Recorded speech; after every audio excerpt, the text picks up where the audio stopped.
हिंदू धर्म में खरमास की अवधि को अत्यंत विशेष और महत्वपूर्ण माना जाता है। धार्मिक मान्यताओं के अनुसार यह एक ऐसी अवधि होती है जिसे शुभ कार्यों के लिए अनुकूल नहीं माना जाता। इसलिए इस समय शादी, विवाह, गृह प्रवेश, मुंडन, नामकरण जैसे कई मांगलिक कार्यों को रोक दिया जाता है। हालांकि यह अवधि केवल अशुभ मानी जाए, ऐसा भी नहीं है। धार्मिक दृष्टि से खरमास को साधना, पूजा पाठ, दान पुण्य और आध्यात्मिक उन्नति के लिए अत्यंत श्रेष्ठ समय माना गया है। खरमास क्या होता है? खरमास का संबंध मुख्य रूप से सूर्य के राशि परिवर्तन से जुड़ा हुआ है। जब सूर्य देवगुरु बृहस्पति गुरु की राशियों यानी धनु या मीन राशि में प्रवेश करते हैं, तब खरमास की शुरुआत होती है। ज्योतिष शास्त्र में सूर्य को ग्रहों का राजा माना जाता है और गुरु को देवताओं का गुरु कहा गया है। जब सूर्य गुरु की राशि में आते हैं तो ये समय लगभग 1 महीने तक रहता है और इसी अवधि को खरमास कहा जाता है। खरमास साल में 2 बार आता है।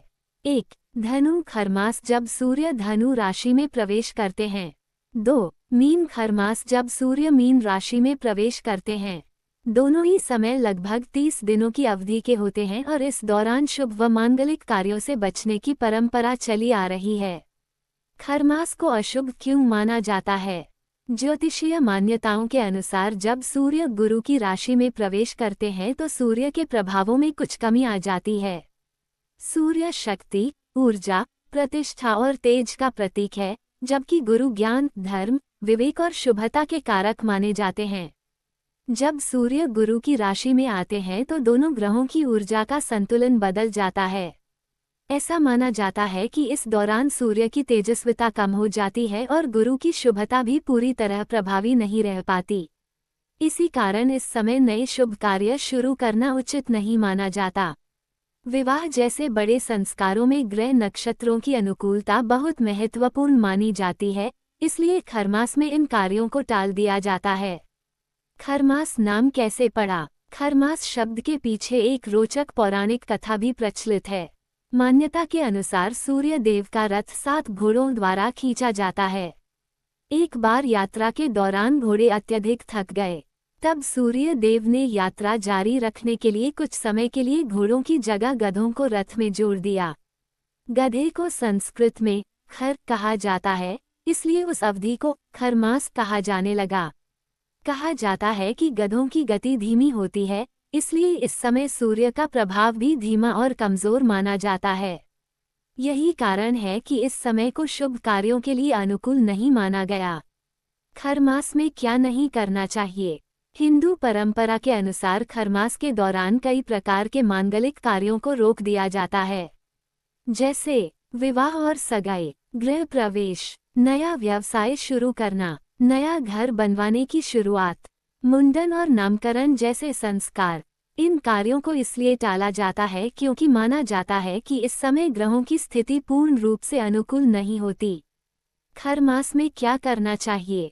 हालांकि खरमास को केवल अशुभ कहना सही नहीं होगा। ये समय आध्यात्मिक दृष्टि से बहुत ही श्रेष्ठ माना गया है। इस दौरान भगवान की पूजा आराधना, दान पुण्य और धार्मिक कार्य करने का विशेष महत्व बताया गया है। खरमास में किए जाने वाले कुछ प्रमुख कार्य।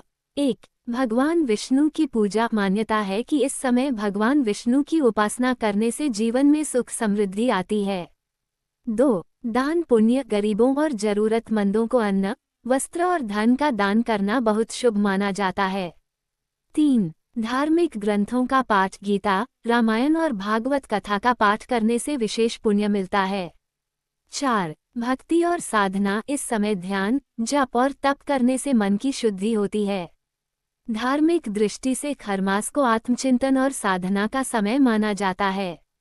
ये समय व्यक्ति को सांसारिक कार्यों से थोड़ी दूरी बनाकर अपने भीतर झांकने और ईश्वर की भक्ति में समय लगाने का अवसर देता है। कई संत महात्मा मानते हैं कि खरमास का उद्देश्य लोगों को ये संदेश देना है कि जीवन में केवल भौतिक सुख सुविधाएं ही महत्वपूर्ण नहीं हैं, बल्कि आध्यात्मिक उन्नति भी उतनी ही आवश्यक है। खरमास के दौरान कई मंदिरों में विशेष पूजा और धार्मिक कार्यक्रम आयोजित किए जाते हैं। भक्त भगवान विष्णु, कृष्ण और राम की पूजा करते हैं। कई स्थानों पर भजन कीर्तन और सत्संग का आयोजन भी होता है। इस समय तीर्थ स्थानों पर भी श्रद्धालुओं की भीड़ बढ़ जाती है, क्योंकि लोग मानते हैं कि इस अवधि में किए गए धार्मिक कार्यों का फल कई गुना बढ़ जाता है। खरमास हमें ये सिखाता है कि जीवन में हर समय केवल उत्सव और शुभ कार्य ही नहीं होते, बल्कि कुछ समय ऐसा भी होता है जब हमें रुककर आत्ममंथन करना चाहिए। यह अवधि हमें धैर्य, संयम और आध्यात्मिकता की ओर प्रेरित करती है। इसलिए हिंदू धर्म में खरमास को केवल अशुभ समय के रूप में नहीं देखा जाता, बल्कि इसे आत्मिक विकास और ईश्वर भक्ति के लिए एक महत्वपूर्ण अवसर माना जाता है। खरमास हिंदू धर्म की एक महत्वपूर्ण धार्मिक और ज्योतिषीय परंपरा है। ये समय भले ही शादी विवाह और अन्य मांगलिक कार्यों के लिए उपयुक्त नहीं माना जाता, लेकिन पूजा पाठ, दान पुण्य और आध्यात्मिक साधना के लिए अत्यंत शुभ माना जाता है। धार्मिक मान्यताओं के अनुसार यदि इस समय को सही तरीके से भक्ति और सेवा में लगाया जाए तो व्यक्ति के जीवन में सकारात्मक ऊर्जा, शांति और समृद्धि आती है। इस प्रकार खरमास केवल एक अशुभ अवधि नहीं, बल्कि आध्यात्मिक उन्नति का विशेष अवसर भी है। हिंदू धर्म और ज्योतिष शास्त्र में किसी भी शुभ और मांगलिक कार्य को करने से पहले ग्रहों की स्थिति का विशेष महत्व माना जाता है। मान्यता है कि जब ग्रह अनुकूल स्थिति में होते हैं, तभी किए गए कार्यों का फल भी शुभ और सकारात्मक मिलता है। विशेष रूप से सूर्य देव और देवगुरु बृहस्पति गुरु की स्थिति को अत्यंत महत्वपूर्ण माना जाता है। ज्योतिष के अनुसार यदि सूर्य और गुरु शुभ स्थिति में हों, तो विवाह, गृह प्रवेश, सगाई, नया व्यवसाय शुरू करना या अन्य मांगलिक कार्य सफल और सुखद परिणाम देने वाले होते हैं। लेकिन जब इन ग्रहों की स्थिति अनुकूल नहीं होती, तब शुभ कार्यों को कुछ समय के लिए रोक देने की परंपरा है। इसी कारण जब खरमास की अवधि शुरू होती है, तो शादी विवाह सहित कई मांगलिक कार्यों पर रोक लगा दी जाती है। अब एक बार फिर खरमास का समय आने वाला है और लोगों के मन में यह सवाल उठ रहा है कि खरमास की शुरुआत आज रात से मानी जाएगी या फिर अगले दिन से। इस कारण कई लोग भ्रम की स्थिति में हैं और सही जानकारी जानना चाहते हैं। आइए विस्तार से समझते हैं कि खरमास क्या होता है, इसकी शुरुआत कब होती है और इस दौरान किन कार्यों से बचना चाहिए। खरमास क्या है? खरमास एक ऐसी अवधि होती है जब सूर्य देव देवगुरु बृहस्पति की राशियों में प्रवेश करते हैं। ज्योतिष शास्त्र के अनुसार गुरु की दो राशियां मानी जाती हैं, धनु राशि और मीन राशि। जब सूर्य इन राशियों में प्रवेश करते हैं, तब लगभग एक महीने तक रहने वाली अवधि को खरमास कहा जाता है। खरमास साल में 2 बार आता है। पहला तब जब सूर्य धनु राशि में प्रवेश करते हैं और दूसरा तब जब सूर्य मीन राशि में प्रवेश करते हैं। इन दोनों समयों को ज्योतिष में शुभ कार्यों के लिए अनुकूल नहीं माना जाता। सूर्य और गुरु का महत्व। सूर्य को ज्योतिष शास्त्र में ग्रहों का राजा कहा जाता है। सूर्य ऊर्जा, आत्मबल, प्रतिष्ठा, शक्ति और तेज के प्रतीक हैं। वहीं देवगुरु बृहस्पति ज्ञान, धर्म, आस्था, शिक्षा, विवेक और शुभता के कारक माने जाते हैं। जब सूर्य गुरु की राशि में प्रवेश करते हैं, तो ऐसा माना जाता है कि सूर्य का तेज कुछ हद तक कम हो जाता है और गुरु की शुभता भी पूरी तरह प्रभावी नहीं रह पाती। इस कारण ग्रहों का संतुलन थोड़ा कमजोर माना जाता है। ज्योतिष के अनुसार जब ग्रहों का ये संतुलन कमजोर होता है, तो उस समय शुरू किए गए शुभ कार्यों का फल अपेक्षा के अनुसार नहीं मिलता। यही कारण है कि इस अवधि में विवाह, गृह प्रवेश और अन्य मांगलिक कार्यों को टाल दिया जाता है। खरमास कब से शुरू होता है? खरमास की शुरुआत सूर्य के राशि परिवर्तन से होती है। जब सूर्य धनु या मीन राशि में प्रवेश करते हैं, उसी समय से खरमास शुरू माना जाता है। हालांकि कई बार यह परिवर्तन रात में होता है, जिसके कारण लोगों में भ्रम की स्थिति बन जाती है कि खरमास उसी रात से शुरू होगा या अगले दिन से। ज्योतिषीय गणना के अनुसार सूर्य जिस समय राशि बदलते हैं, उसी क्षण से खरमास की शुरुआत मानी जाती है। लेकिन सामान्य धार्मिक परंपरा के अनुसार कई लोग इसे अगले दिन से मानते हैं, ताकि लोग स्पष्ट रूप से समझ सकें और शुभ कार्यों को उसी अनुसार टाल सकें। यही कारण है कि कई बार लोगों के मन में ये संशय रहता है कि खरमास आज रात से लगेगा या कल से। खरमास में कौन कौन से काम नहीं करने चाहिए? हिंदू धर्म में खरमास के दौरान कई प्रकार के शुभ और मांगलिक कार्यों को रोकने की परंपरा है। इन कार्यों में मुख्य रूप से शामिल हैं: 1. विवाह और सगाई। खरमास के दौरान शादी विवाह करना शुभ नहीं माना जाता, इसलिए इस समय कोई भी विवाह समारोह आयोजित नहीं किया जाता। 2. गृह प्रवेश। नए घर में प्रवेश करना भी इस अवधि में टाल दिया जाता है। माना जाता है कि ग्रहों की अनुकूल स्थिति में ही गृह प्रवेश करना बेहतर होता है। 3. नया व्यवसाय शुरू करना। यदि कोई व्यक्ति नया व्यापार या दुकान शुरू करना चाहता है तो उसे भी खरमास समाप्त होने के बाद ही शुरू करना उचित माना जाता है। 4. मुंडन और नामकरण संस्कार। हिंदू धर्म के कई संस्कार भी इस समय नहीं किए जाते। 5. नई संपत्ति की खरीद। कुछ लोग इस अवधि में जमीन या घर खरीदने से भी बचते हैं। खरमास में क्या करना चाहिए? हालांकि खरमास को मांगलिक कार्यों के लिए उपयुक्त नहीं माना जाता, लेकिन धार्मिक दृष्टि से यह समय बहुत शुभ माना गया है। इस दौरान निम्न कार्य करना अत्यंत फलदायी माना जाता है। 1. भगवान विष्णु की पूजा। खरमास में भगवान विष्णु की पूजा का विशेष महत्व बताया गया है। 2. दान पुण्य करना। गरीबों को भोजन, वस्त्र और धन का दान करने से पुण्य प्राप्त होता है। 3. धार्मिक ग्रंथों का पाठ। रामायण, भगवद गीता और भागवत कथा का पाठ करना अत्यंत शुभ माना जाता है। 4. भजन कीर्तन और सत्संग। इस समय भक्ति और साधना करने से मन को शांति मिलती है और आध्यात्मिक उन्नति होती है। खरमास का धार्मिक महत्व। धार्मिक मान्यता के अनुसार खरमास केवल अशुभ समय नहीं है, बल्कि यह आत्मचिंतन और आध्यात्मिक साधना का समय भी है। यह अवधि हमें सांसारिक भागदौड़ से थोड़ा दूर होकर भगवान की भक्ति में समय देने का अवसर देती है। कई संत और विद्वान मानते हैं कि खरमास का उद्देश्य ये संदेश देना है कि जीवन में केवल भौतिक सुख ही महत्वपूर्ण नहीं है, बल्कि आध्यात्मिक उन्नति भी उतनी ही आवश्यक है। खरमास हिंदू धर्म की एक महत्वपूर्ण परंपरा है, जो ज्योतिष और धार्मिक मान्यताओं से जुड़ी हुई है। इस दौरान शादी विवाह और अन्य मांगलिक कार्यों को टाल दिया जाता है, क्योंकि ग्रहों की स्थिति पूरी तरह अनुकूल नहीं मानी जाती। हालांकि यह समय पूजा पाठ, दान पुण्य और आध्यात्मिक साधना के लिए बहुत शुभ माना जाता है। इसलिए यदि इस अवधि का सही उपयोग किया जाए तो यह व्यक्ति के जीवन में सकारात्मक ऊर्जा और आध्यात्मिक शांति लेकर आता है। हिंदू धर्म और ज्योतिष शास्त्र में खरमास की अवधि का विशेष महत्व माना जाता है। जब सूर्य देव अपनी राशि परिवर्तन करते हुए देवगुरु बृहस्पति की राशियों में प्रवेश करते हैं, तब लगभग 1 महीने की अवधि को खरमास कहा जाता है। इस समय को शुभ और मांगलिक कार्यों के लिए अनुकूल नहीं माना जाता, इसलिए शादी विवाह, गृह प्रवेश, सगाई और अन्य महत्वपूर्ण संस्कारों को कुछ समय के लिए टाल दिया जाता है। इस बार भी खरमास की शुरुआत को लेकर लोगों के मन में थोड़ा भ्रम बना हुआ है कि यह 14 मार्च की रात से शुरू होगा या 15 मार्च से। दरअसल इसका कारण सूर्य के राशि परिवर्तन का समय है, जो देर रात को हो रहा है। आइए विस्तार से जानते हैं कि इस वर्ष खरमास कब से शुरू हो रहा है और कब समाप्त होगा। कब से लग रहा है खरमास? ज्योतिषीय गणनाओं के अनुसार सूर्य देव 14 मार्च की रात 01:08 पर मीन राशि में प्रवेश करने जा रहे हैं।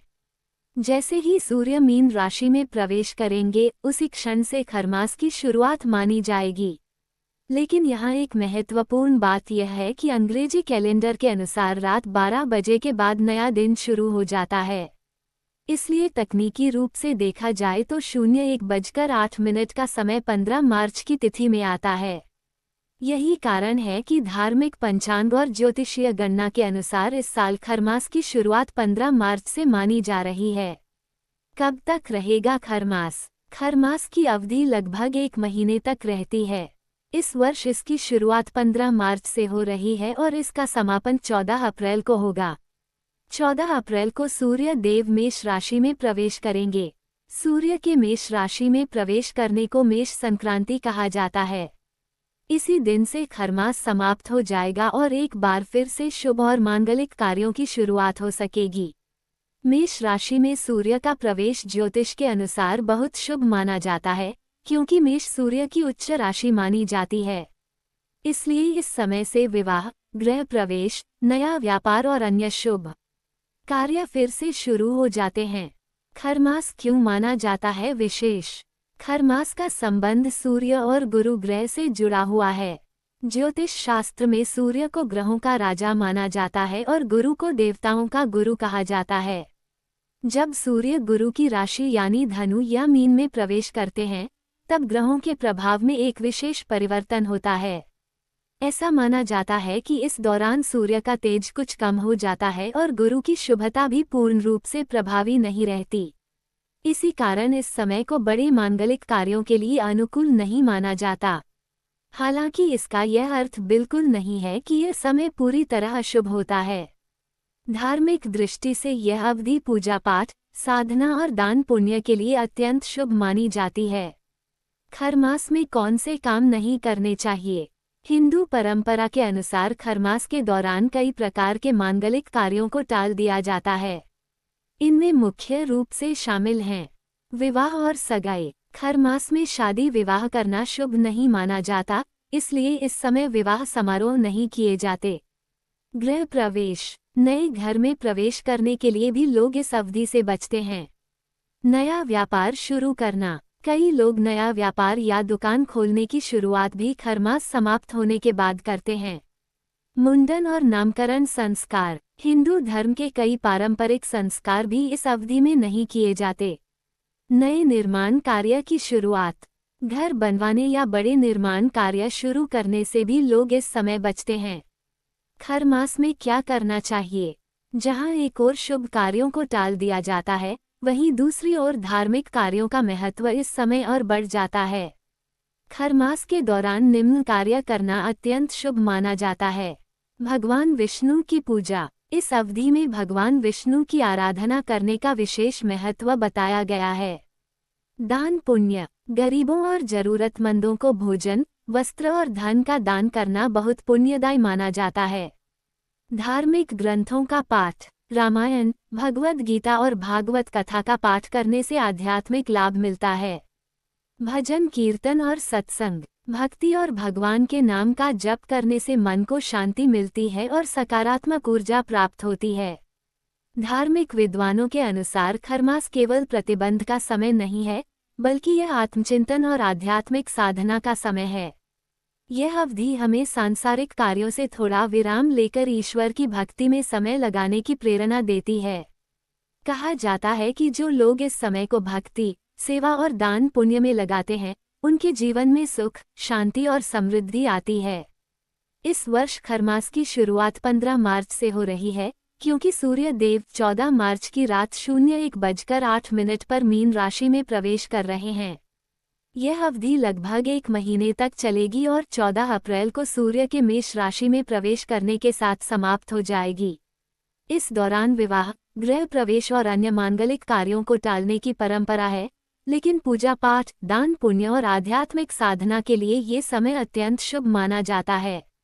हिंदू धर्म और ज्योतिष शास्त्र में खरमास की अवधि को बहुत ही विशेष माना जाता है।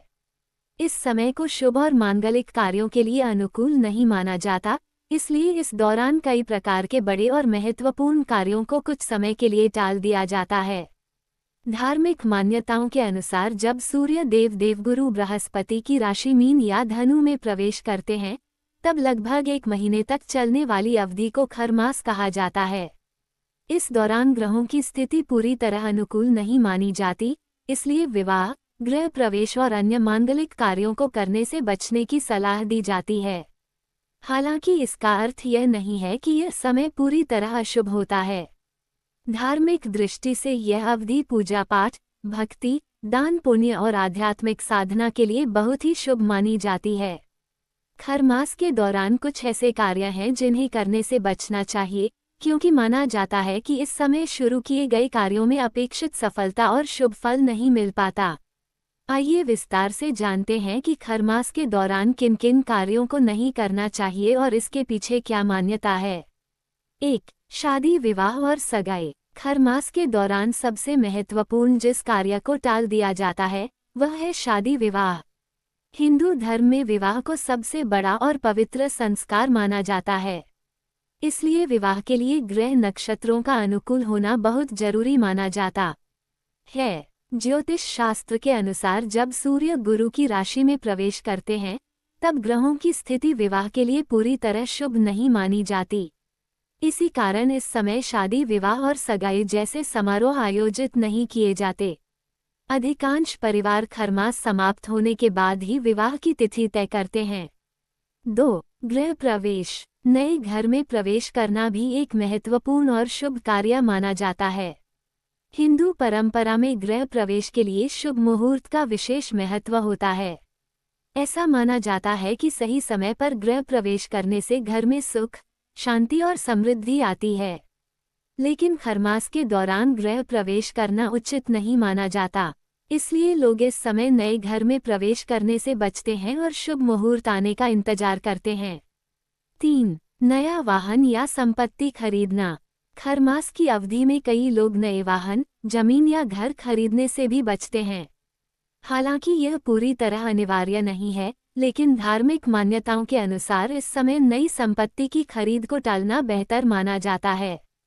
मान्यता है कि जब ग्रहों की स्थिति अनुकूल हो तब नई चीजों की खरीद या निवेश करना ज्यादा शुभ और फलदायी होता है। इसलिए अधिकांश लोग खरमास समाप्त होने के बाद ही नया वाहन या संपत्ति खरीदने का निर्णय लेते हैं। 4. नामकरण संस्कार। हिंदू धर्म में बच्चे के जन्म के बाद किया जाने वाला नामकरण संस्कार बहुत ही महत्वपूर्ण माना जाता है। ये संस्कार बच्चे के जीवन की एक नई शुरुआत का प्रतीक होता है। लेकिन खरमास के दौरान नामकरण संस्कार करने से भी बचने की परंपरा है। लोग इस संस्कार को शुभ मुहूर्त आने तक टाल देते हैं ताकि बच्चे के जीवन में सकारात्मक ऊर्जा और शुभ प्रभाव बना रहे। 5. मुंडन संस्कार। मुंडन संस्कार भी हिंदू धर्म के महत्वपूर्ण संस्कारों में से एक है। ये संस्कार बच्चे के जीवन में शुद्धता और नई शुरुआत का प्रतीक माना जाता है। लेकिन खरमास के दौरान मुंडन संस्कार भी नहीं किया जाता। धार्मिक मान्यता है कि जब ग्रहों की स्थिति पूरी तरह अनुकूल हो तभी यह संस्कार करना अधिक शुभ होता है। 6. नया व्यापार शुरू करना। खरमास की अवधि में नया व्यापार या बड़ा काम शुरू करने से भी बचना चाहिए। यदि कोई व्यक्ति नई दुकान, नया व्यवसाय या बड़ा प्रोजेक्ट शुरू करना चाहता है तो उसे खरमास समाप्त होने तक इंतजार करने की सलाह दी जाती है। ज्योतिष शास्त्र के अनुसार शुभ मुहूर्त में शुरू किया गया काम अधिक सफल और स्थायी होता है। इसलिए लोग व्यापार की शुरुआत के लिए भी ग्रहों की अनुकूल स्थिति का इंतजार करते हैं। खरमास में क्या करना चाहिए? जहां एक ओर कई मांगलिक कार्यों को रोक दिया जाता है, वहीं दूसरी ओर इस समय धार्मिक कार्यों का महत्व बहुत बढ़ जाता है। खरमास के दौरान निम्न कार्य करना अत्यंत शुभ माना जाता है।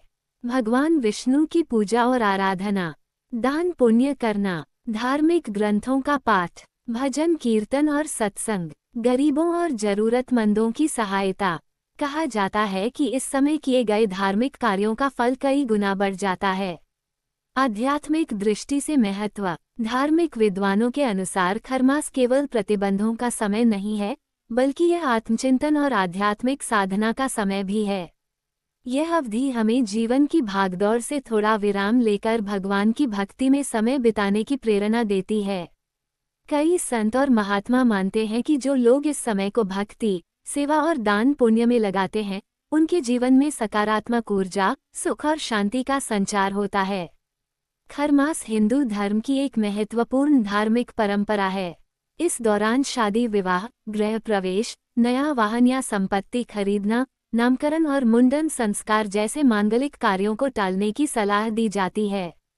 हालांकि यह समय पूजा पाठ, दान पुण्य और आध्यात्मिक साधना के लिए अत्यंत शुभ माना जाता है। इसलिए यदि इस अवधि का सही तरीके से उपयोग किया जाए तो यह व्यक्ति के जीवन में शांति, सकारात्मकता और आध्यात्मिक उन्नति लेकर आ सकता है। हिंदू धर्म और ज्योतिष शास्त्र में खरमास की अवधि को बहुत ही महत्वपूर्ण माना जाता है। हालांकि इस समय को विवाह, गृह प्रवेश और अन्य मांगलिक कार्यों के लिए अनुकूल नहीं माना जाता, लेकिन धार्मिक दृष्टि से यह समय अत्यंत पवित्र और पुण्यदायी माना गया है। मान्यता है कि इस अवधि में किए गए पूजा पाठ, दान पुण्य और धार्मिक कर्मों का फल कई गुना अधिक मिलता है। खरमास का समय व्यक्ति को आध्यात्मिक रूप से मजबूत बनने और ईश्वर की भक्ति में समय बिताने का अवसर देता है। इस दौरान कई ऐसे धार्मिक कार्य बताए गए हैं जिन्हें करने से जीवन में सुख, शांति और समृद्धि आती है। आइए विस्तार से जानते हैं कि खरमास के दौरान कौन कौन से कार्य करना शुभ माना जाता है। 1. पूजा पाठ और भगवान की आराधना। खरमास के दौरान नियमित रूप से पूजा पाठ करना अत्यंत शुभ माना जाता है। इस समय भगवान की भक्ति और साधना करने से मन को शांति मिलती है और जीवन में सकारात्मक ऊर्जा का संचार होता है। धार्मिक मान्यता है कि इस अवधि में विशेष रूप से भगवान विष्णु, भगवान कृष्ण और भगवान राम की पूजा करना बहुत लाभकारी होता है। कई लोग इस दौरान रोजाना मंदिर जाते हैं, भजन कीर्तन करते हैं और भगवान के नाम का जप करते हैं। जो लोग नियमित रूप से पूजा नहीं कर पाते, वे भी इस समय कुछ समय निकालकर भगवान की आराधना करते हैं। ऐसा करने से मानसिक शांति और आध्यात्मिक संतुलन प्राप्त होता है। 2. सूर्य देव की आराधना। खरमास का संबंध सूर्य देव से भी जुड़ा हुआ है, इसलिए इस दौरान सूर्य देव की पूजा का विशेष महत्व बताया गया है। प्रतिदिन सुबह जल्दी उठकर स्नान करने के बाद सूर्य देव को जल अर्पित करना बहुत शुभ माना जाता है। जल अर्पित करते समय ओम सूर्याय नमः या ओम ऋणी सूर्याय नमः जैसे मंत्रों का जाप किया जाता है। मान्यता है कि सूर्य देव की पूजा करने से व्यक्ति को स्वास्थ्य, ऊर्जा और आत्मबल प्राप्त होता है। इसके साथ ही जीवन में आने वाली कई बाधाएं भी दूर होती हैं। 3. पवित्र नदियों में स्नान। खरमास के दौरान पवित्र नदियों में स्नान करने का भी विशेष महत्व बताया गया है। धार्मिक मान्यता के अनुसार इस समय गंगा, यमुना, नर्मदा, गोदावरी और अन्य पवित्र नदियों में स्नान करने से पापों का नाश होता है और पुण्य की प्राप्ति होती है। यदि किसी कारणवश व्यक्ति पवित्र नदी में स्नान नहीं कर सकता, तो वह घर पर स्नान करते समय गंगाजल मिलाकर स्नान कर सकता है। ऐसा करने से भी धार्मिक लाभ मिलता है। कई श्रद्धालु इस समय तीर्थ स्थानों की यात्रा भी करते हैं और वहां जाकर स्नान तथा पूजा पाठ करते हैं। 4. जरूरतमंदों को दान करना। दान पुण्य को हिंदू धर्म में बहुत बड़ा धर्म माना गया है। खरमास के दौरान दान करने का महत्व और भी बढ़ जाता है। इस समय गरीबों और जरूरतमंदों को अन्न, वस्त्र, धन, फल या अन्य आवश्यक वस्तुएं दान करना बहुत पुण्यदायी माना जाता है। धार्मिक मान्यता है कि जो व्यक्ति इस समय सच्चे मन से दान करता है, उसके जीवन में सुख, समृद्धि और सकारात्मकता आती है। दान करने से व्यक्ति के मन में करुणा और सेवा की भावना भी बढ़ती है। 5. पितरों का तर्पण और श्राद्ध कर्म। खरमास के दौरान पितरों का तर्पण करना भी बहुत शुभ माना गया है। हिंदू धर्म में पितरों को सम्मान देना और उनके प्रति कृतज्ञता व्यक्त करना बहुत महत्वपूर्ण माना जाता है। तर्पण के माध्यम से व्यक्ति अपने पूर्वजों को जल अर्पित करता है और उनकी आत्मा की शांति के लिए प्रार्थना करता है। मान्यता है कि यदि पितर प्रसन्न होते हैं, तो वे अपने वंशजों को आशीर्वाद देते हैं और जीवन में सुख समृद्धि प्रदान करते हैं। इस दौरान कई लोग अपने पितरों की स्मृति में श्राद्ध कर्म भी करते हैं और ब्राह्मणों को भोजन कराते हैं। 6. धार्मिक ग्रंथों का पाठ। खरमास के दौरान धार्मिक ग्रंथों का पाठ करना भी बहुत शुभ माना जाता है। इस समय रामायण, भगवद गीता, विष्णु सहस्रनाम और भागवत कथा का पाठ करने से मन को शांति मिलती है और आध्यात्मिक ज्ञान प्राप्त होता है। कई परिवार इस दौरान सामूहिक रूप से धार्मिक ग्रंथों का पाठ करते हैं और भगवान की भक्ति में समय बिताते हैं। इससे घर का वातावरण भी सकारात्मक और पवित्र बनता है। 7. भजन कीर्तन और सत्संग। खरमास के दौरान भजन कीर्तन और सत्संग करना भी बहुत पुण्यदायी माना जाता है। भगवान के नाम का जप करने और भजन गाने से मन में भक्ति की भावना बढ़ती है और नकारात्मक विचार दूर होते हैं। कई मंदिरों और धार्मिक स्थानों पर इस समय विशेष सत्संग और भजन कार्यक्रम आयोजित किए जाते हैं, जिनमें बड़ी संख्या में श्रद्धालु भाग लेते हैं। आध्यात्मिक दृष्टि से महत्व। धार्मिक विद्वानों के अनुसार खरमास का असली उद्देश्य लोगों को ये संदेश देना है कि जीवन में केवल भौतिक सुख सुविधाएं ही महत्वपूर्ण नहीं हैं, बल्कि आध्यात्मिक उन्नति भी उतनी ही जरूरी है। ये समय व्यक्ति को अपने भीतर झांकने, आत्मचिंतन करने और भगवान की भक्ति में समय बिताने का अवसर देता है। जो लोग इस अवधि को भक्ति, सेवा और दान पुण्य में बिताते हैं, उनके जीवन में सकारात्मक परिवर्तन देखने को मिलते हैं। खरमास भले ही शादी, विवाह और अन्य मांगलिक कार्यों के लिए अनुकूल न माना जाए, लेकिन धार्मिक और आध्यात्मिक दृष्टि से यह समय अत्यंत शुभ और पवित्र है। इस दौरान पूजा पाठ, सूर्य देव की आराधना, पवित्र नदियों में स्नान, जरूरतमंदों को दान देना और पितरों का तर्पण करना बहुत पुण्यदायी माना गया है। यदि इस अवधि का सही तरीके से उपयोग किया जाए और इसे भक्ति तथा सेवा में लगाया जाए, तो ये समय व्यक्ति के जीवन में शांति, सकारात्मक ऊर्जा और आध्यात्मिक उन्नति लेकर आता है। सनातन धर्म में एकादशी तिथि को अत्यंत पवित्र और महत्वपूर्ण माना जाता है। धार्मिक मान्यताओं के अनुसार ये तिथि सृष्टि के पालनहार भगवान श्रीहरि विष्णु को समर्पित होती है। इस दिन भगवान विष्णु की विशेष पूजा अर्चना की जाती है, व्रत रखा जाता है और पूरे विधि विधान के साथ उनका स्मरण किया जाता है। माना जाता है कि एकादशी का व्रत करने से व्यक्ति के जीवन के पापों का नाश होता है और उसे भगवान विष्णु की विशेष कृपा प्राप्त होती है। हिंदू पंचांग के अनुसार हर महीने में 2 एकादशी तिथियां आती हैं। पहली एकादशी कृष्ण पक्ष में होती है और दूसरी शुक्ल पक्ष में। इस प्रकार पूरे वर्ष में कुल 24 एकादशी व्रत होते हैं। हर एकादशी का अपना अलग महत्व और अलग कथा होती है। इन्हीं में से एक है पापमोचनी एकादशी, जो चैत्र मास के कृष्ण पक्ष में आती है। पापमोचनी एकादशी का नाम ही इसके महत्व को दर्शाता है। पापमोचनी का अर्थ होता है पापों से मुक्ति दिलाने वाली। ऐसा माना जाता है कि जो व्यक्ति इस दिन श्रद्धा और भक्ति के साथ व्रत करता है और भगवान विष्णु की पूजा करता है, उसके जीवन के पाप नष्ट हो जाते हैं और उसे पुण्य की प्राप्ति होती है। पापमोचनी एकादशी का महत्व। धार्मिक मान्यताओं के अनुसार पापमोचनी एकादशी का व्रत करने से व्यक्ति को आध्यात्मिक शुद्धि मिलती है।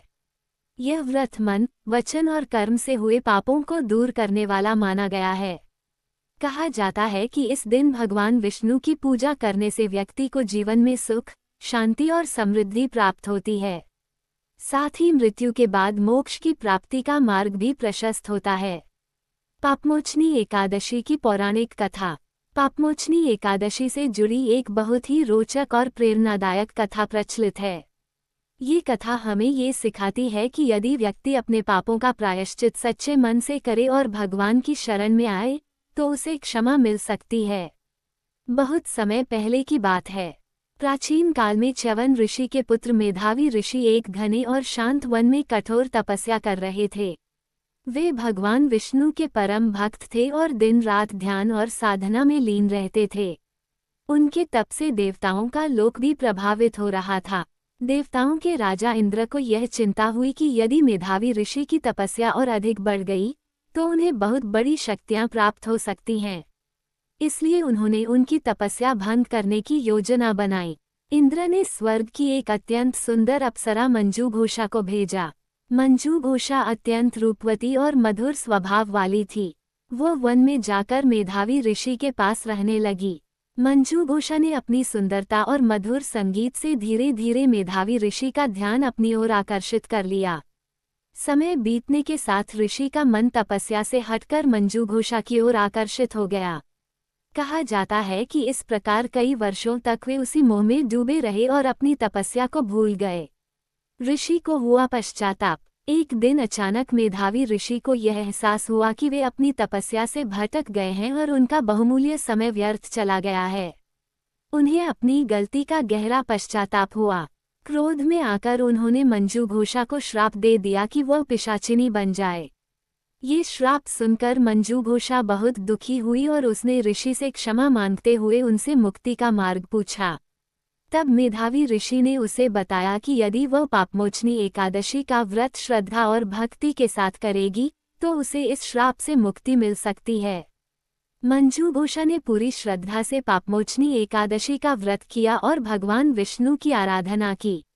उसकी सच्ची भक्ति से प्रसन्न होकर भगवान विष्णु ने उसे श्राप से मुक्त कर दिया।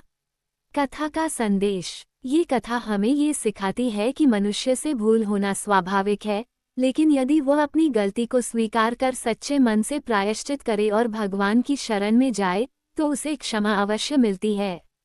पापमोचनी एकादशी का व्रत हमें आत्मसंयम, भक्ति और सत्य के मार्ग पर चलने की प्रेरणा देता है।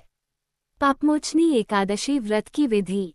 इस दिन प्रातःकाल जल्दी उठकर स्नान किया जाता है और भगवान विष्णु का ध्यान किया जाता है।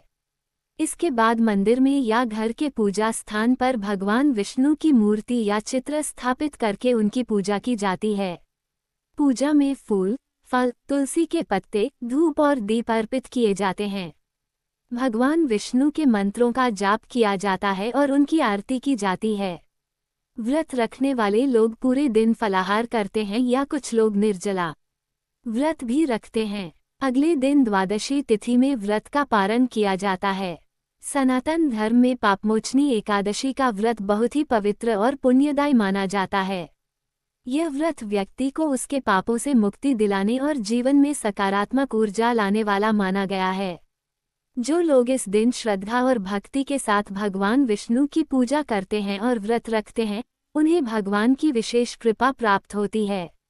इस प्रकार पापमोचनी एकादशी न केवल एक धार्मिक पर्व है, बल्कि यह हमें जीवन में संयम, भक्ति और आत्मशुद्धि का मार्ग भी दिखाती है। पापमोचनी एकादशी का व्रत सनातन धर्म में अत्यंत महत्वपूर्ण और पुण्यदायी माना जाता है। धार्मिक मान्यता के अनुसार यह व्रत व्यक्ति को उसके जाने अनजाने में किए गए पापों से मुक्ति दिलाने वाला होता है। इसी कारण इसे पापों का नाश करने वाली एकादशी भी कहा जाता है। हर वर्ष चैत्र मास के कृष्ण पक्ष की एकादशी तिथि को यह पावन व्रत रखा जाता है।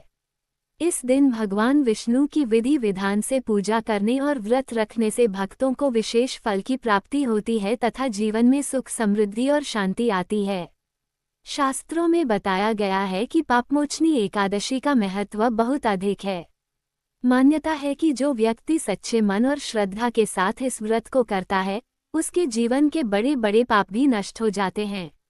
साथ ही उसे भगवान विष्णु की कृपा प्राप्त होती है और जीवन में आने वाली अनेक बाधाएं भी दूर हो जाती हैं। इस दिन व्रत रखने से मनुष्य को आध्यात्मिक शांति के साथ साथ पुण्य की भी प्राप्ति होती है। धार्मिक ग्रंथों के अनुसार पापमोचनी एकादशी का व्रत भगवान विष्णु को समर्पित है। इस दिन भगवान विष्णु के विभिन्न स्वरूपों की पूजा की जाती है। भक्त इस दिन प्रातःकाल स्नान करके व्रत का संकल्प लेते हैं और पूरे दिन भगवान विष्णु का ध्यान, भजन, कीर्तन और कथा पाठ करते हैं। मान्यता है कि जो व्यक्ति इस दिन भगवान विष्णु की आराधना करता है, उसके सभी दुख और कष्ट दूर हो जाते हैं। पापमोचनी एकादशी का व्रत रखने वाले भक्तों को सुबह जल्दी उठकर पवित्र नदी या घर में ही स्नान करना चाहिए। इसके बाद साफ और स्वच्छ वस्त्र धारण करके भगवान विष्णु की मूर्ति या चित्र को एक पवित्र स्थान पर स्थापित करना चाहिए। पूजा के दौरान भगवान को पीले फूल, तुलसी दल, फल, मिठाई और धूप दीप अर्पित करना शुभ माना जाता है। तुलसी भगवान विष्णु को अत्यंत प्रिय है, इसलिए बिना तुलसी के पूजा अधूरी मानी जाती है। इस दिन भगवान विष्णु के मंत्रों का जप करना भी बहुत फलदायी माना गया है। भक्त ओम नमो भगवते वासुदेवाय मंत्र का जप करके भगवान विष्णु की कृपा प्राप्त कर सकते हैं। इसके अलावा विष्णु सहस्रनाम का पाठ करना भी अत्यंत शुभ माना जाता है। ऐसा करने से जीवन के कष्टों से मुक्ति मिलती है और व्यक्ति को मानसिक शांति प्राप्त होती है। पापमोचनी एकादशी के दिन उपवास रखने की भी विशेष परंपरा है। कुछ लोग इस दिन निर्जला व्रत रखते हैं, जबकि कुछ लोग फलाहार करके व्रत का पालन करते हैं। व्रत रखने वाले भक्त पूरे दिन भगवान का स्मरण करते हैं और रात में जागरण करके भजन कीर्तन भी करते हैं। मान्यता है कि इस दिन भगवान विष्णु की भक्ति करने से व्यक्ति के सभी पाप नष्ट हो जाते हैं और उसे मोक्ष की प्राप्ति होती है। धार्मिक कथाओं के अनुसार पापमोचनी एकादशी का उल्लेख पद्म पुराण में मिलता है। इस कथा के अनुसार एक बार महर्षि मेधावी तपस्या कर रहे थे। उसी समय इंद्र ने उनकी तपस्या भंग करने के लिए अप्सरा मंजूघोषा को भेजा। मंजूघोषा के आकर्षण में आकर महर्षि मेधावी की तपस्या भंग हो गई। जब उन्हें अपनी भूल का एहसास हुआ तो उन्होंने क्रोधित होकर अप्सरा को श्राप दे दिया। बाद में उन्हें अपने किए पर पश्चाताप हुआ। तब महर्षि च्यवन ने उन्हें पापमोचनी एकादशी का व्रत करने की सलाह दी। इस व्रत के प्रभाव से उन्हें अपने पापों से मुक्ति मिल गई। ये कथा इस बात का संकेत देती है कि पापमोचनी एकादशी का व्रत कितना शक्तिशाली और प्रभावशाली माना गया है। इस व्रत को करने से व्यक्ति के जीवन के नकारात्मक प्रभाव कम होते हैं और उसके जीवन में सकारात्मकता आती है। इसलिए श्रद्धालु इस दिन भगवान विष्णु की विशेष पूजा अर्चना करते हैं। अब बात करें पापमोचनी एकादशी की पूजा के शुभ मुहूर्त की, तो एकादशी तिथि की शुरुआत और समाप्ति के अनुसार पूजा का समय निर्धारित किया जाता है। सामान्यतः इस दिन ब्रह्म मुहूर्त से लेकर दोपहर तक पूजा करना शुभ माना जाता है। भक्त इस दौरान भगवान विष्णु की आराधना कर सकते हैं और व्रत का संकल्प ले सकते हैं। एकादशी के व्रत का पारण द्वादशी तिथि को किया जाता है। पारण का अर्थ होता है व्रत खोलना। द्वादशी के दिन सूर्योदय के बाद और निश्चित मुहूर्त के भीतर व्रत का पारण करना शुभ माना जाता है। पारण के समय भगवान विष्णु को भोग लगाकर और तुलसी जल अर्पित करके व्रत खोला जाता है। इसके बाद ब्राह्मणों को दान दक्षिणा देना और जरूरतमंदों की सहायता करना भी अत्यंत पुण्यदायी माना गया है। पापमोचनी एकादशी के दिन दान पुण्य का भी विशेष महत्व बताया गया है।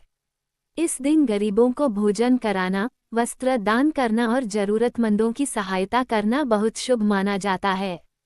ऐसा करने से भगवान विष्णु प्रसन्न होते हैं और भक्तों पर अपनी कृपा बनाए रखते हैं। धार्मिक मान्यता के अनुसार पापमोचनी एकादशी का व्रत केवल पापों से मुक्ति ही नहीं दिलाता, बल्कि यह व्यक्ति के जीवन में सुख, समृद्धि और शांति भी लाता है। जो व्यक्ति इस व्रत को श्रद्धा और विश्वास के साथ करता है, उसके जीवन में सकारात्मक परिवर्तन देखने को मिलते हैं। इस प्रकार पापमोचनी एकादशी का व्रत आध्यात्मिक दृष्टि से अत्यंत महत्वपूर्ण माना गया है। यह व्रत हमें अपने कर्मों के प्रति सजग रहने और भगवान के प्रति आस्था बनाए रखने की प्रेरणा देता है। यदि कोई व्यक्ति सच्चे मन से भगवान विष्णु की भक्ति करता है और इस व्रत का पालन करता है, तो उसे निश्चित रूप से भगवान की कृपा प्राप्त होती है और उसके जीवन के पाप नष्ट हो जाते हैं। सनातन धर्म में एकादशी तिथि का विशेष महत्व माना गया है। प्रत्येक माह में 2 एकादशी पड़ती हैं और हर एकादशी का अपना अलग महत्व और फल बताया गया है। इन्हीं में से एक है पापमोचनी एकादशी, जिसे अत्यंत पुण्यदायी और पापों का नाश करने वाली तिथि माना जाता है। धार्मिक मान्यता के अनुसार इस दिन भगवान विष्णु की पूजा अर्चना और व्रत करने से व्यक्ति के जीवन के अनेक पाप समाप्त हो जाते हैं और उसे भगवान की विशेष कृपा प्राप्त होती है। पंचांग के अनुसार इस वर्ष पापमोचनी एकादशी की तिथि चैत्र माह के कृष्ण पक्ष में पड़ रही है। पापमोचनी एकादशी की तिथि की शुरुआत आज सुबह 08:10 पर हो चुकी है।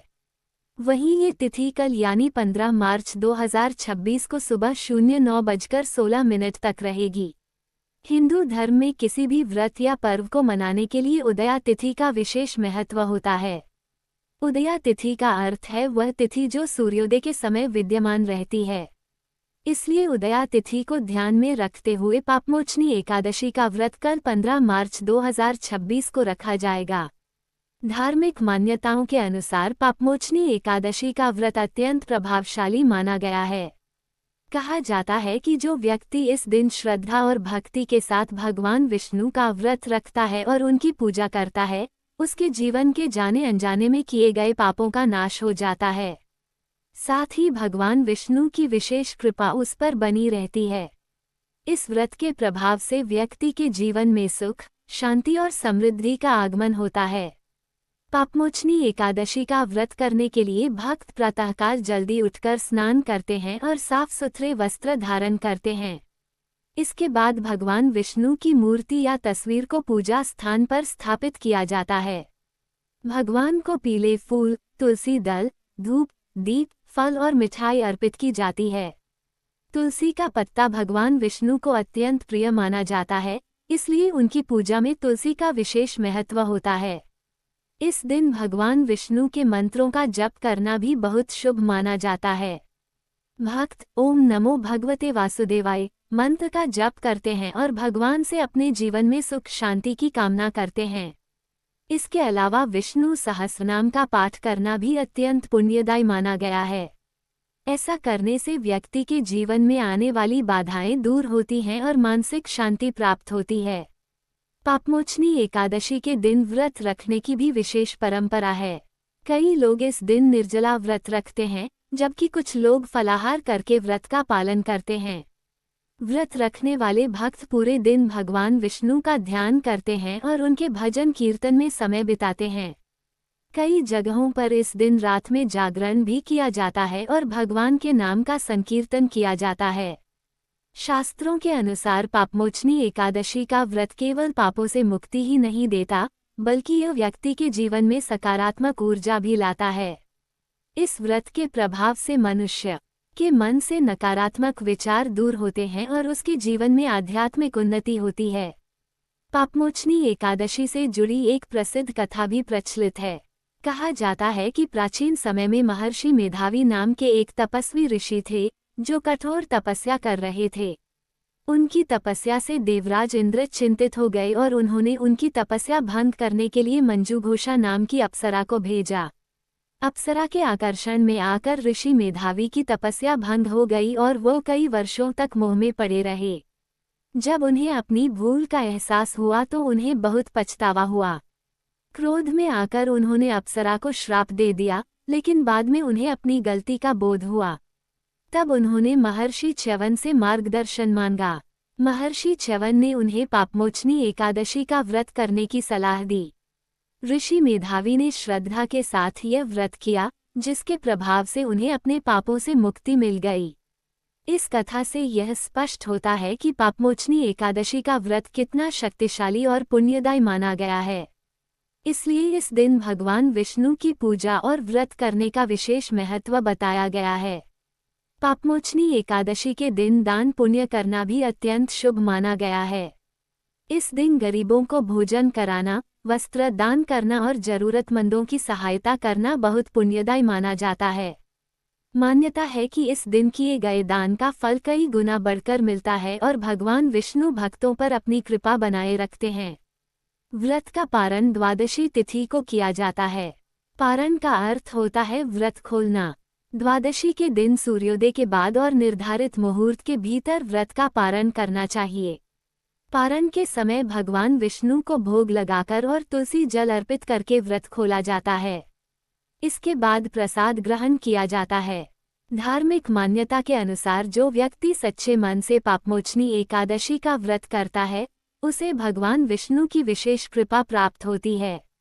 इस व्रत से व्यक्ति के जीवन में आने वाले संकट और दुख दूर होते हैं और उसे आध्यात्मिक शांति मिलती है। इस प्रकार पापमोचनी एकादशी का व्रत केवल एक धार्मिक परंपरा ही नहीं, बल्कि यह आत्मशुद्धि और आध्यात्मिक उन्नति का एक माध्यम भी है। यह व्रत हमें अपने जीवन में अच्छे कर्म करने और भगवान के प्रति श्रद्धा बनाए रखने की प्रेरणा देता है।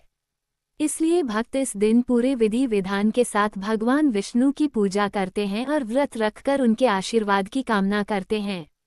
सनातन धर्म में एकादशी तिथि को अत्यंत पवित्र और पुण्यदायी माना गया है। विशेष रूप से पापमोचनी एकादशी का महत्व बहुत अधिक बताया गया है, क्योंकि यह व्रत व्यक्ति को उसके पापों से मुक्ति दिलाने वाला माना जाता है। धार्मिक मान्यताओं के अनुसार इस दिन भगवान विष्णु की पूजा अर्चना और व्रत करने से जीवन के अनेक कष्ट दूर हो जाते हैं और भगवान की कृपा प्राप्त होती है। इसलिए इस दिन पूजा करने के लिए शुभ मुहूर्त का विशेष महत्व होता है। मान्यता है कि सही मुहूर्त में पूजा करने से व्रत और पूजा का फल कई गुना बढ़ जाता है। पंचांग के अनुसार पापमोचनी एकादशी के दिन सूर्योदय का समय सुबह 06:47 तक रहेगा। हिंदू धर्म में सूर्योदय का समय पूजा पाठ और व्रत की शुरुआत के लिए बहुत शुभ माना जाता है। भक्त सूर्योदय से पहले स्नान करके व्रत का संकल्प लेते हैं और भगवान विष्णु की पूजा करते हैं। इस समय वातावरण भी अत्यंत पवित्र और शांत होता है, जिससे पूजा में मन लगाना आसान हो जाता है। इस दिन ब्रह्म मुहूर्त का समय सुबह 05:11 से लेकर 05:59 तक रहेगा। ब्रह्म मुहूर्त को पूरे दिन का सबसे पवित्र समय माना जाता है। धार्मिक ग्रंथों में बताया गया है कि इस समय भगवान का स्मरण, ध्यान और पूजा करने से विशेष पुण्य की प्राप्ति होती है। इसलिए यदि संभव हो तो भक्तों को ब्रह्म मुहूर्त में उठकर स्नान करना चाहिए और भगवान विष्णु का ध्यान करना चाहिए। इस समय किए गए मंत्र जप और ध्यान से मन को शांति मिलती है और सकारात्मक ऊर्जा का संचार होता है। पापमोचनी एकादशी के दिन अभिजीत मुहूर्त भी अत्यंत शुभ माना जाता है। इस दिन अभिजीत मुहूर्त दोपहर 12:23 से लेकर 01:12 तक रहेगा। अभिजीत मुहूर्त को सभी कार्यों के लिए अत्यंत शुभ समय माना जाता है। यदि किसी कारण से भक्त सुबह पूजा नहीं कर पाते हैं तो वे इस समय भगवान विष्णु की पूजा अर्चना कर सकते हैं। इस समय की गई पूजा को भी बहुत फलदायी माना जाता है। इसके अलावा गोधूली मुहूर्त भी पूजा के लिए शुभ माना जाता है। पापमोचनी एकादशी के दिन गोधूली मुहूर्त शाम 06:46 से लेकर 07:10 तक रहेगा। ये समय सूर्यास्त के आसपास का होता है और धार्मिक दृष्टि से अत्यंत पवित्र माना जाता है। इस समय भगवान की आरती करना और दीप जलाना बहुत शुभ माना जाता है। गोधूली मुहूर्त में भगवान विष्णु के सामने दीपक जलाकर आरती करने से घर में सुख समृद्धि और सकारात्मक ऊर्जा आती है। इसके साथ ही सायाह संध्या का समय भी पूजा और आराधना के लिए विशेष माना जाता है। इस दिन सायाह संध्या का समय शाम 06:48 से लेकर रात 08 बजे तक रहेगा। इस समय भक्त भगवान विष्णु की आरती, भजन कीर्तन और कथा का पाठ कर सकते हैं। सायंकालीन पूजा का महत्व इसलिए भी अधिक माना जाता है क्योंकि ये दिन और रात के बीच का समय होता है और इसे आध्यात्मिक ऊर्जा से भरपूर माना जाता है। पापमोचनी एकादशी के दिन पूजा करते समय कुछ विशेष बातों का ध्यान रखना भी आवश्यक होता है। सबसे पहले भक्तों को प्रातःकाल स्नान करके स्वच्छ वस्त्र धारण करने चाहिए। इसके बाद भगवान विष्णु की मूर्ति या तस्वीर को पूजा स्थान पर स्थापित करना चाहिए। भगवान को पीले फूल, तुलसी दल, धूप, दीप, फल और मिठाई अर्पित करनी चाहिए। तुलसी भगवान विष्णु को अत्यंत प्रिय है, इसलिए पूजा में तुलसी का विशेष महत्व होता है। इस दिन भगवान विष्णु के मंत्रों का जप करना भी बहुत शुभ माना जाता है। भक्त ओम नमो भगवते वासुदेवाय मंत्र का जप कर सकते हैं। इसके अलावा विष्णु बहुत है पूरी कहानी सुनाओगे, लेकिन सबसे पहले आपसे निवेदन है कि हमारे चैनल को सब्सक्राइब जरूर करें क्योंकि घंटे लग जाते हैं वीडियो को बनाने के लिए, आप प्यारे दोस्तों के लिए ही तो प्लीज़।